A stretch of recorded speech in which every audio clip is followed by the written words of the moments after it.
Designer পোশাকের শখ কার না থাকে, কিন্তু সেই শখ মেটাতে একটানা ৩ মাস ধরে চুরি, তাও আবার প্রায় $৬০,০০০ পোশাক বাংলাদেশি টাকায়, যা প্রায় ৭০ লাখ টাকারও বেশি।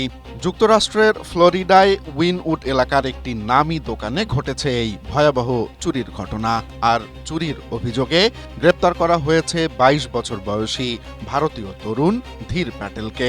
মজার বিষয় হলো, ধীর ওই দোকানে পণ্য বিক্রি করতে যেতেন, মাঝে মধ্যে কেনাকাটাও করতেন, ফলে কেউ তাকে সন্দেহই করেনি।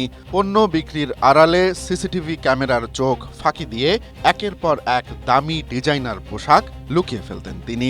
সম্প্রতি মালিক লুই নেগ্রিচ কিছু মূল্যবান পোশাক খুঁজে না পেয়ে সিসিটিভি ফুটেজ চেক করেন, আর তাতেই বেরিয়ে আসে এই চুরির রহস্য।